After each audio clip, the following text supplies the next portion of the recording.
Hello everyone and welcome to a tutorial on the basic operation of the Ross switcher here at Life.Church. Let's jump in.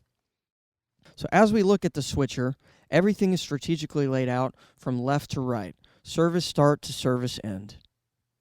All these buttons look really intimidating, but it's actually pretty hard to break this. Let's talk about resetting the switcher. If we click the reset and enter buttons, that resets everything under the hood for the switcher. Then if we click the pre-service enter button, that brings us back to the default state of the start of our service. Down below, you'll see all of our sources: Satellite, ProPresenter, Pro Tools, Resi, Hyperdeck, Desk Input, Camera, Stage Display, and Black and Program. Now the bottom row on our switcher is our preview screen. We can select any source to preview it on our multi-viewer before putting it on the projector.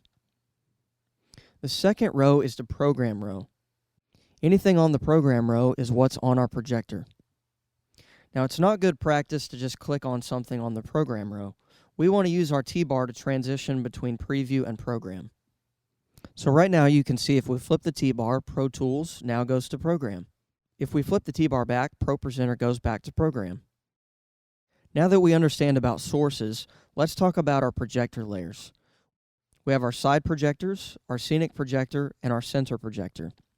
We can use these buttons to put different video sources on the different projectors.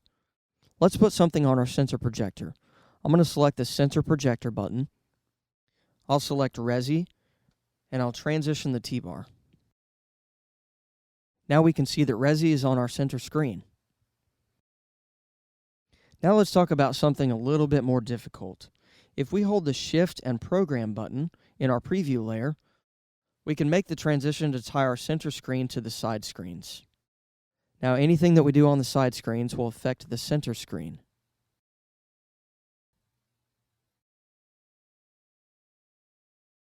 Let's go ahead and select Reset Enter Pre-Service Enter to reset our switcher. We'll talk about hotkeys next. Hotkeys do a variety of different things, so let's walk through each one of them. Our black hotkey fades our scenic projector to black.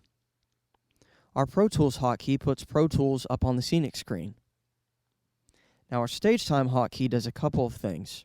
It ties the center screen to the sides and adds a scenic image. We use the Stage Time hotkey when our campus pastor is on the stage talking after the worship set. Now it's time for the message. We'll click the Message hotkey, which loads a new scenic image, transitions preview to program, and automatically plays Resi and Hyperdeck. It's important to note that those devices need to be at the start of the message before the service. At the end of the message, our campus pastor will come back up and do a call to Christ. We'll click the Close button, which transitions a new scenic image.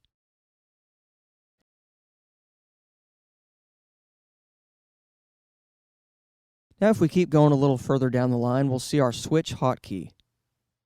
We use this hotkey for switch stage time. It doesn't transition or tie any sources, it only puts up the scenic image. A little bit further down the line, you'll see our Baptism button. If we click the Baptism button, it automatically puts the camera onto the side screens and keeps Pro Tools on the scenic screen. Last but not least is our Life Kids button. Let's say there's a child that needs some attention in Life Kids. The Life Kids pastor will try to notify the parents via the Life.Church app. If the parents don't see the notification, it's our job to notify the parents. To do this during a message, we'll clear out ProPresenter, select our Messages tab, select the Life Kids code, and type in the code that the Life Kids pastor provides. Then we'll click the Show button. You'll notice the Life Kids code hasn't come on the screen yet because we haven't hit the Life Kids button. When we hit the Life Kids button, it overlays the code onto our message. It's important to clear out ProPresenter before you show the message, because if not, you'll show other graphics on top of our current message. So there you go. That's the basic ins and outs of the Ross switcher. That was a lot, but my advice is to play with the switcher. Obviously don't adjust any settings, but play with any sources, hotkeys, all the stuff. Get to know it as much as you want to. We welcome it as much as we can. So thanks for tuning in, and I'll see you next time.